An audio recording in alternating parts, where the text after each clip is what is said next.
নমস্কার বন্ধুরা, village food process চ্যানেলে আপনাদের অনেক অনেক স্বাগত জানাই। আজকেও চলে এসেছি আপনাদের কাছে আবার একটি নতুন ধরনের পিঠা রেসিপি নিয়ে। এই পিঠাটা আপনারা সচরাচর বানিয়ে থাকেন, কিন্তু একটু ভিন্নভাবে, আর খেতেও দারুণ হবে আর দেখতেও সুন্দর হবে। তাহলে চলুন বন্ধুরা, এই রেসিপিটি কিভাবে বানাচ্ছি আপনারা ভিডিওটা সম্পূর্ণ দেখতে থাকুন। আশা করি আপনাদের খুবই ভালো লাগবে। পাটিসাপটা বানানোর জন্য আমি উপকরণগুলো প্রথমেই বলে দিচ্ছি। আমি এখানে নিয়েছি কিছুটা পরিমাণে আতপ চাল। আতপ চালটাকে আমি আগে থেকে 2-3 ঘন্টা মতো ভিজিয়ে রেখেছিলাম। এই চালের পরিবর্তে আপনারা সেদ্ধ চাল কিংবা গোবিন্দভোগ চালও ব্যবহার করতে পারেন। আর দিয়ে দেব আমি এখানে সুজি নিয়েছি 1 বাটি, আর ময়দা, আর গুড়, আর এখানে একটা নারকেলকে ফাটিয়ে নিয়েছি। তো এই নারকেলটাকে প্রথমে আমি কুড়িয়ে নেব। চালটাকে আমি পেস্ট বানিয়ে নেব। আর এই যে সুজিটা নিয়েছি, সুজিটাকে একবার মিক্সিয়ে খুব ভালো করে মিহি করে গুঁড়ো করে নিতে হবে। এগুলোকে প্রথমে আমি রেডি করে নিই, তারপর আপনাদেরকে দেখাচ্ছি। এই দেখুন, আমি এখানে চালটাকে একদম পেস্ট বানিয়ে নিয়েছি সুন্দর করে, আর একদম মিহি করে চালটাকে পেস্ট বানানো হয়ে গেছে। আর এদিকে এই দেখুন নারকেলটা কুড়িয়ে নিয়েছি। আর এখানে আমি 2টো এলাচের দানাগুলোকে থেতো করে নিয়েছি। এবার আমি একটা পেস্ট বানিয়ে নেব। এই চালের গুঁড়োর মধ্যে আমি দিয়ে দিচ্ছি কিছুটা পরিমাণে সুজি, পুরোটা লাগবে না।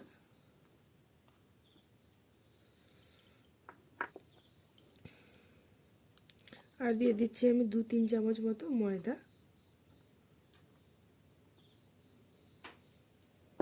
আর সামান্য পরিমাণে দিয়ে দেব লবণ। এবার সমস্ত কিছু উপকরণকে মিশিয়ে একটা ব্যাটার তৈরি করে নেব। অল্প অল্প জল দিয়ে ব্যাটারটা তৈরি করে নেব। সমস্ত উপকরণগুলোকে খুব ভালোভাবে মিশিয়ে নিয়েছি। মিশিয়ে একটা দেখুন এইরকম মিডিয়াম ঘনত্বের ব্যাটার তৈরি করে নিয়েছি। খুব ভালো করে মিশিয়ে নিতে হবে, যাতে করে কোনো গুডলি ভাব যেন না থেকে যায়। এই দেখুন এইরকম ঘনত্বের ব্যাটারটাকে রেডি করে নিয়েছি। এবার ব্যাটারটা থাক, ঢাকা দিয়ে কিছুক্ষণের জন্য রেখে দিচ্ছি। আর এদিকে নারকেলের পুরটা বানিয়ে নিই। এদিকে আমি একটা কড়াই বসিয়ে দিয়েছি। এবার আমি যে নারকেলটা কুড়িয়ে রেখেছিলাম কড়াইয়ের মধ্যে দিয়ে দিচ্ছি। কড়াইটা গরম হয়ে গেছে। এবার আমি এই নারকেলের মধ্যে দিয়ে দিচ্ছি 3 থেকে 4 চামচ মতো গুড়। পুরোটাই দিয়ে দেব, পুরোটা 3 চামচ মতো হয়ে গেছে। এবার নারকেল আর গুড়টাকে মিশিয়ে একটা পুর বানিয়ে নেব। এখানে আমি পুরটার জন্য গুড় ব্যবহার করেছি। চাইলে আপনারা যদি কেউ গুড় পছন্দ না করেন তাহলে চিনিও ব্যবহার করতে পারেন। গুড়টা শরীরের পক্ষে খুবই স্বাস্থ্যকর, তাই গুড় দিয়েই বানাচ্ছি। গুড় আর নারকেলটা খুব ভালোভাবে মেশানো হয়ে গেছে।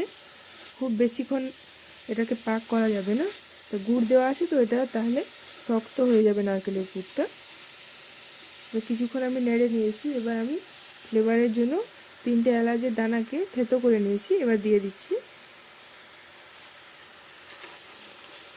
এলাচের দানাটাকে দিয়ে খুব ভালোভাবে মিশিয়ে নিতে হবে, এতে করে এই পুরের যে টেস্টটা দারুণ বেড়ে যাবে। কিছুক্ষণ নেড়ে চেড়ে এটাকে নামিয়ে দেব। দেখুন পুরটা একদম রেডি হয়ে গেছে। এই অবস্থায় আমি নামিয়ে দেব। নামিয়ে এটাকে ঠান্ডা হওয়ার জন্য রেখে দিচ্ছি। এবার আমি একটা বাটিতে 1 হাতা ব্যাটার তুলে নিচ্ছি। এর মধ্যে একটু ফুড কালার দিয়ে একটু কালারিং করে নেব।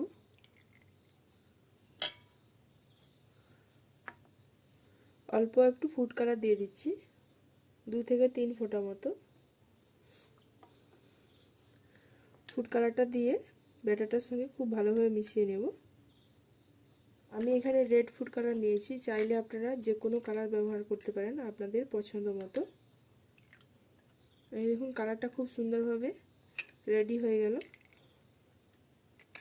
এবার আমি একটা প্লাস্টিকের পেপার নিয়েছি, তো এর মধ্যে আমি কালারটাকে ভরে দেব।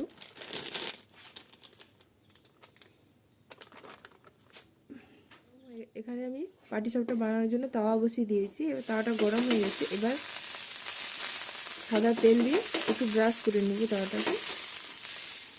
আমি এখানে কলার আটার ব্রাশ নিয়েছি, দেখুন খুব সুন্দরভাবে এটাকে ব্রাশ হয়। এই দেখুন এটার কোনাটাকে একটু আমি কাঁচি দিয়ে কেটে দিয়েছি। এবার আমি তার মধ্যে গোল গোল করে রাউন্ড করে ঘুরিয়ে নেব।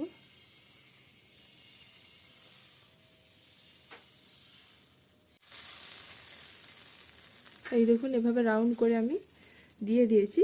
এবার এই ব্যাটারটা একটু শুকনো ভাব আসবে, তারপরেই কিন্তু এই সাদা ব্যাটারটাকে দিতে হবে, না হলে কালারটা পুরোটাই একসঙ্গে মিশে যাবে।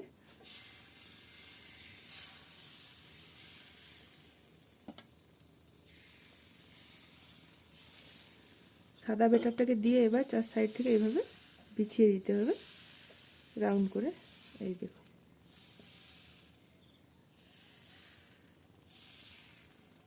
সাইডটা দেখুন এক সাইড থেকে উঠতে শুরু হয়েছে। এই অবস্থায় আমি পুরটা এক প্রান্তে দিয়ে দিচ্ছি, দিয়ে এবার রাউন্ড করে মুড়ে দিলেই হয়ে যাবে।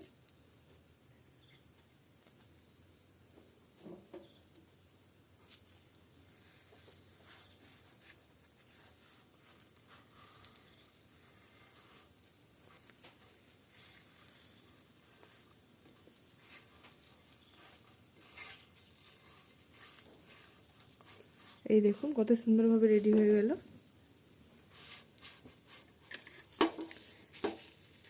এটাকে একটা প্লেটে তুলে নিচ্ছি। এইভাবে প্রত্যেকটা পিঠেকে রেডি করে নেব। দেখুন কত সুন্দর লাগছে, একটা দারুণ সুন্দর ডিজাইনের পিঠে আপনাদেরকে শেয়ার করলাম। কেমন হয়েছে পিঠাটা কমেন্টে জানাবেন। আপনাদের বোঝার সুবিধার্থে আরেকটা আমি তৈরি করে দেখাচ্ছি। এই দেখুন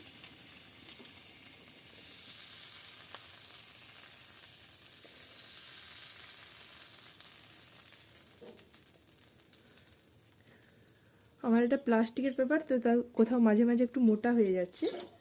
এটা বোতলে ভরে দিলে আরও খুব সুবিধা হবে। আপনারা বোতলে ভরে করবেন, এটা আরও সুবিধা হবে। একইভাবে ব্যাটারটাকে ছড়িয়ে ছড়িয়ে এইভাবে দিয়ে দিতে হবে। দিয়ে এবার চামচের পেছন দিয়ে একটু রাউন্ড করে গোল শেপে ব্যাটারটাকে ছড়িয়ে দিলেই একদম সুন্দরভাবে, দেখুন কত সুন্দরভাবে রেডি হয়ে গেল। আর এই পিঠাটা বানানোও খুব সোজা আর খেতেও দারুণ লাগে। আর এটা অল্প সময়ে একদম বানানো সম্ভব। এভাবে এক প্রান্তে পিঠার দিয়ে দিয়ে তারপর এটাকে ফোল্ড করে মুড়ে নিলেই রেডি হয়ে যাবে। এই দেখুন কত সুন্দরভাবে ফোল্ড করাও হয়ে যাচ্ছে। এইভাবে বাড়িতে আপনারা বানিয়ে খাবেন, দেখবেন সবাই খুশিও হবে, আর এটা বাচ্চারা দেখলে অসম্ভব মজা পাবে। সব পিঠাগুলো আমার বানানো হয়ে গেছে, একটা প্লেটে তুলে নিয়েছি। দেখুন দেখতে কত সুন্দর লাগছে। আর এটা দেখতেও যেমন সুন্দর হবে আর খেতেও দারুণ লাগবে।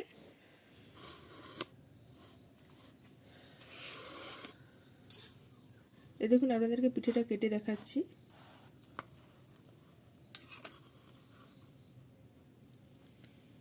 এই দেখুন দেখতে কত সুন্দর লাগছে, পুরো পুর ভরা।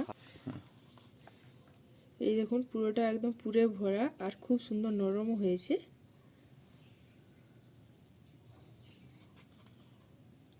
এই দেখুন আজকের আমার এই পিঠার রেসিপিটি আপনাদের কেমন লাগলো তা আপনারা অবশ্যই কমেন্টে জানাবেন। আর যদি ভালো লেগে থাকে তাহলে আমার এই চ্যানেলটিকে লাইক, শেয়ার ও সাবস্ক্রাইব করে পাশে থাকবেন। আজকের মতো ভিডিওটি আমি এখানেই শেষ করছি। ফিরে আসছি আবারও একটা নতুন রেসিপি নিয়ে। আপনারা সবাই ভালো থাকবেন, সুস্থ থাকবেন, সাবধানে থাকবেন। ধন্যবাদ।